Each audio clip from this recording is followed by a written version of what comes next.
Good afternoon on what is a mild, grey and cloudy day. It is Monday the 23rd of October. I've got a nice hot cup of tea.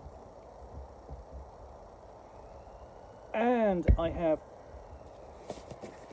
quite a heavy parcel to unbox, which has reached me finally. I think this is a replacement for a book I ordered a long time ago and then was misdelivered by the post office, by Royal Mail, much to my consternation and their annoyance at me going, why haven't I got my book? So this is what we've got inside. And the number there may give you a clue as to what this is. So let's unbox it properly. Okay. Move the box out of the way. And what I have is this. 42, The Wildly Improbable Ideas of Douglas Adams, edited by Kevin John Davies.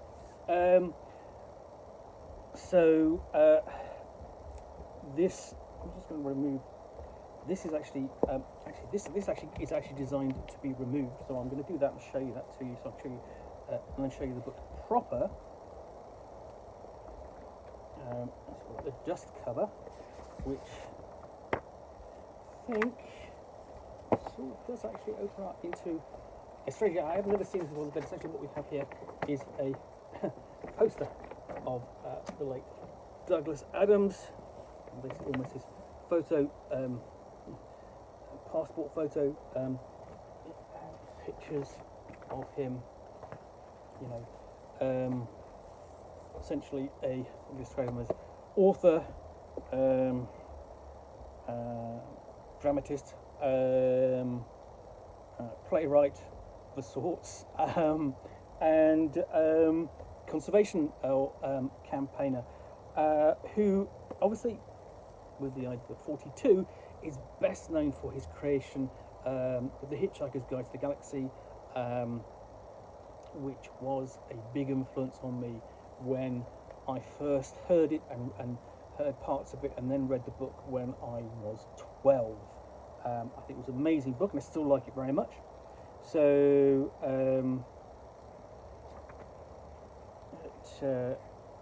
and then I've liked all his other books as well. So, this is a collection of his writings, thoughts, and so on, put to paper.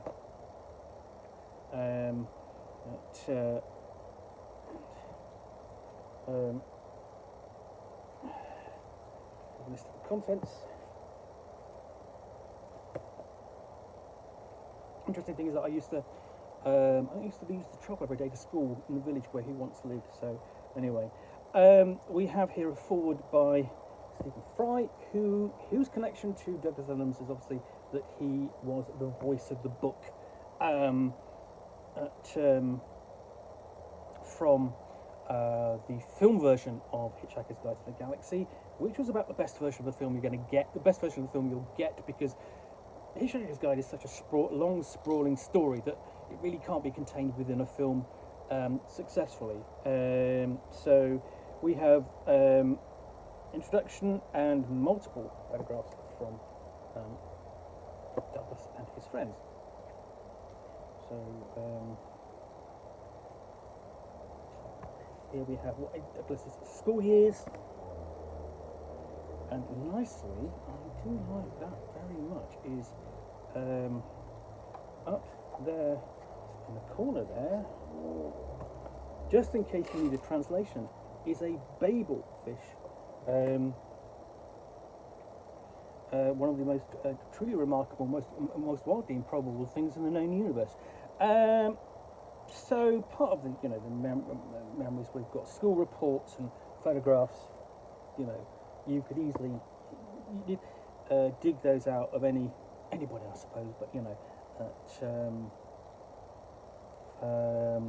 you've got a piece of his early writing here, and school reports, and I can remember mine. I don't remember exactly what they said. I can remember looking at mine and going, "Oh right, okay." In his drawing,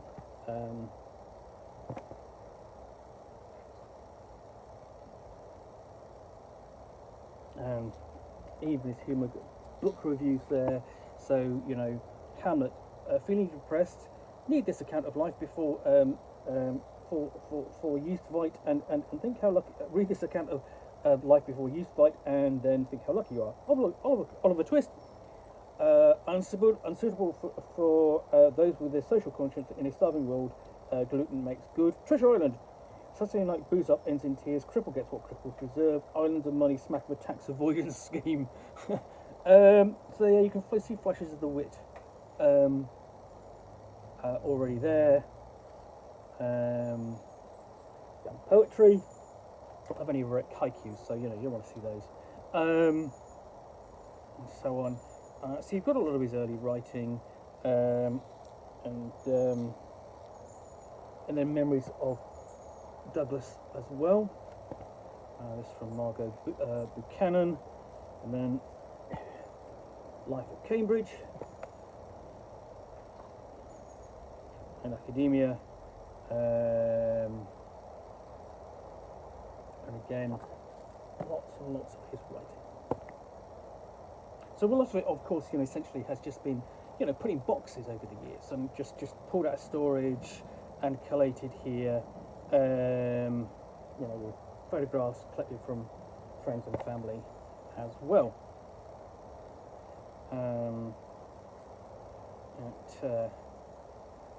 Douglas standing for office at the university, at Cambridge University. Smokers and Reviews, essentially, equivalent of sort of like basically stage reviews, and they'd be quite important because obviously out of Cambridge, the footlights, that would come so many talented comedians and so on. Articles and more. So this is a treasury of content for Douglas Adams fans.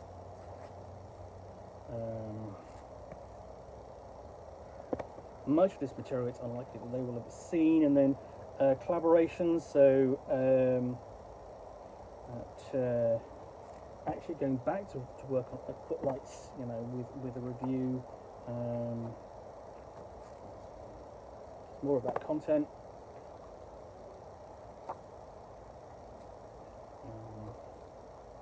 And here you really see the raw notes as they are penned.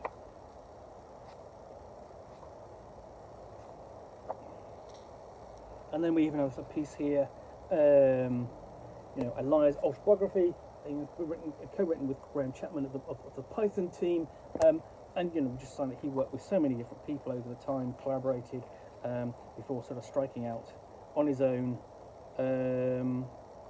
with also writing for the news headlines. And if you don't know what the news headlines was, news headlines was a satirical and topical news comedy program, basically full of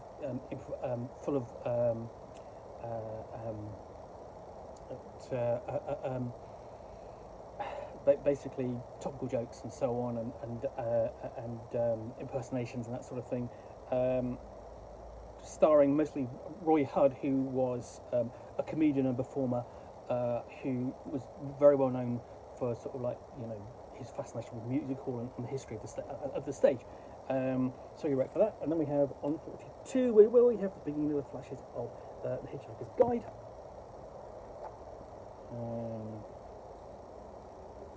And moving on to Deep Thoughts. Actually, the Deep Thoughts connecting to Deep Thought, and so on. And here we have a comedy in time and space, the famous Hitchhiker's Guide to the Galaxy, as well as, of course, working on Doctor Who.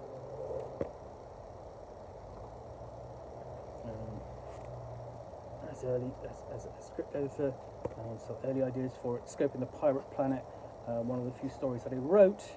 We've got a scene-by-scene breakdown of it. It's very kind of sort of like over-the-top sort of Treasure Island in space, as it were, done on a BBC budget. And then here we have the guide, as in the Hitchhiker's Guide to the Galaxy. Don't know how many times I'm going to say that, but and content, descriptions, script, and more.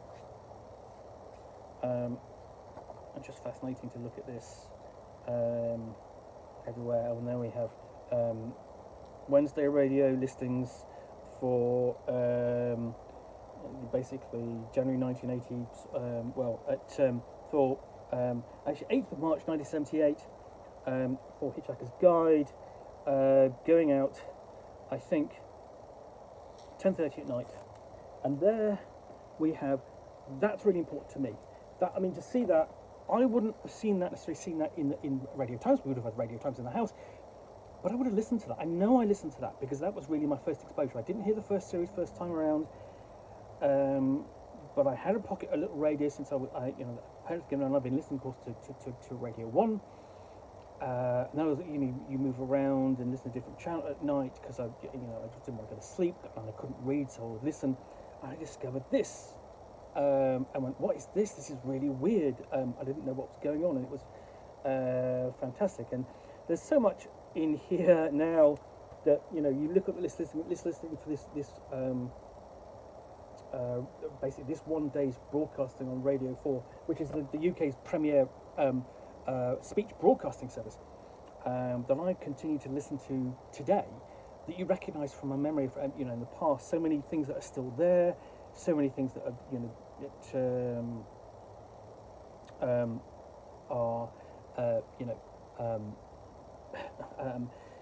gone by the wayside. Saying like say for example, the list here, there's a 12:27 slot for comedy, and I can remember all through that that is now replaced by a long-running consumer program. That whole hour, but comedy was at 12. Was at 12:27 every day on Radio 4, and then again at 6:30. And then we move on to 1980, and then we have The Hitchhiker's Guide to the Galaxy, the Radio Times cover for the launch of the television series.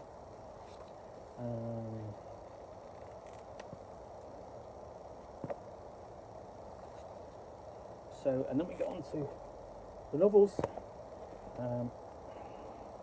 That was a bit of a digression upon my part, and here we have a snapshot. This is basically photographs taken on the set, and also, of course, the famous graphics drawn for the content of the actual guide, but broadcast as part of the series. So visualising, what Peter Jones was saying. There's the Babelfish. The Babelfish is small, yellow, leech-like, and probably the oddest thing in the universe. And it's a speech actually. At some point, I can't remember all of it now, but I used to be able to go. I literally memorised that. And we have an extra piece here in the introduction of Arthur Dent by Marvin, which isn't going to go very well. The Marvin Depreciation Society, this primitive piece of paper signifies to those that care that someone or other, say Mr. X, fan's name written in hand, has for reasons which defy analysis been made a member of the Marvin Depreciation Society.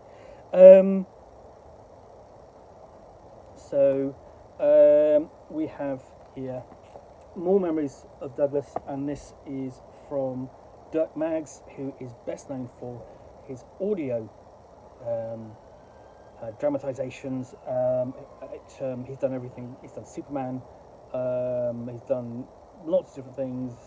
Batman, I think, as well, and of course Hitchhiker's Guide. And this would be from the stage play that took place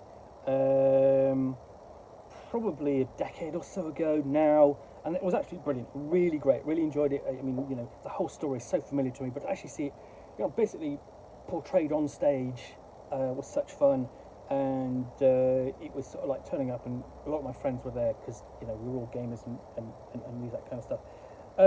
So letters.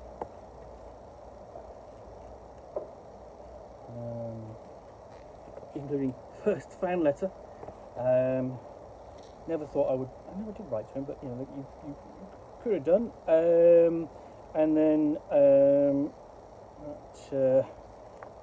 after that for forthcoming television series, you know, you see the Marvel's universe for less than $30 a day. For more details, watch the Guide to the Galaxy starting Thursday, June the 5th, 7:55 on BBC One.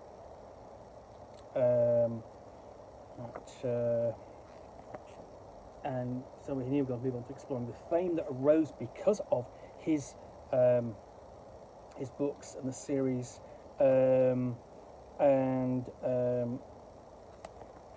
signing at Forbidden Planet, Forbidden Planet 2. We have just more content. It's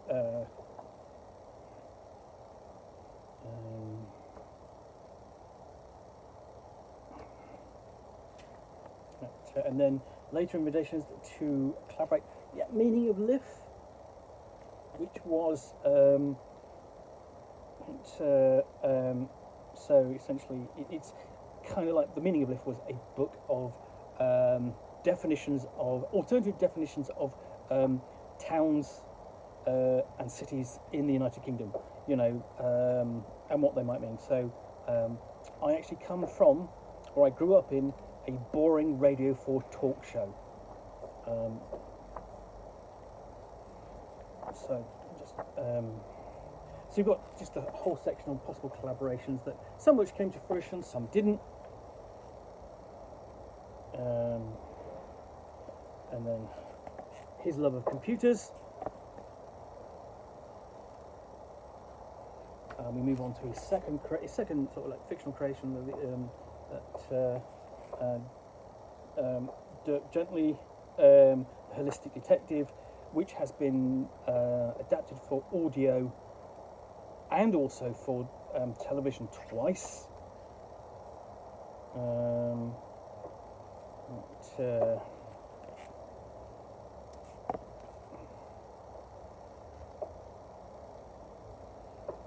So another memory, Douglas, this time from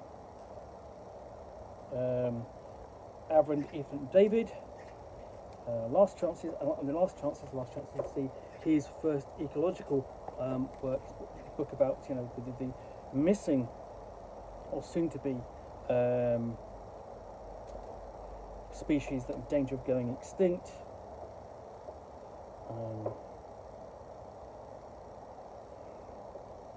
And another memory letter from Neil Gaiman to Douglas, because Neil Gaiman worked on Don't Panic, which was the complete guide to the Hitchhiker's Guide to the Galaxy, and then we have Douglas's interest in the internet and the digital world, including creating and writing Starship Titanic, a computer game,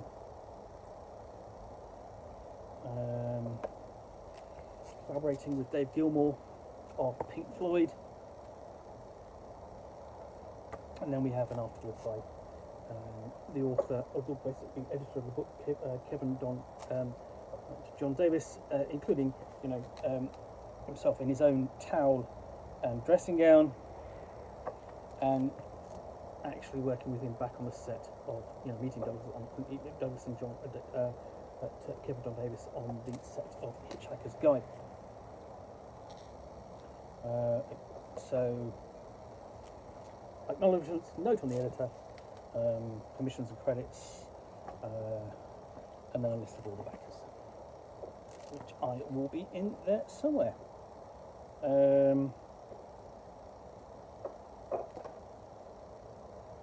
So,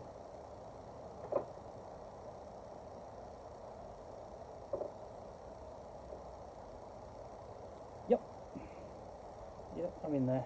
So yeah, and then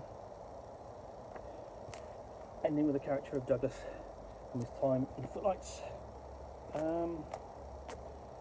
So yeah, and then it says on the back, when Douglas died unexpectedly in 2001, he left behind a treasure trove of notebooks, letters and memorabilia. 42 reveals for the first time the most fascinating items from his archive, from comedy sketches written when Douglas was a student 2 early drafts of the Hitchhiker's Guide to the Galaxy. Together they offer a unique insight into the mind of one of the 20th century's most popular authors. Fascinated by technology, Douglas Adams was both an advocate for conservation and a forward-thinking innovator, and his ideas were often ahead of their time. Douglas was always funny, always curious, but sometimes struggled with deadlines. You know, and 42 shows the many sides of his remarkable talents. So yeah, that's 42. The Wildly Improbable Ideas of Douglas Adams. That's published by Unbound Books. So, I hope you've enjoyed this unboxing of the Nook. A bit of a long one. If you have, then please do click on the like button down below. And if you've got any comments or feedback, I do appreciate you taking the time to post those. And lastly, if you want to be able to see more unboxings of the Nook, where you'll see me out here with a package containing a book or game, which I'll unbox and chat about to the best extent of my knowledge for roughly 10 minutes or so, all of course accompanied by a nice hot cup of tea. Very after that. Then please do click on the subscribe button down below. Thanks again for watching another unboxing of the Nook. Be back again soon with another one. Bye for now.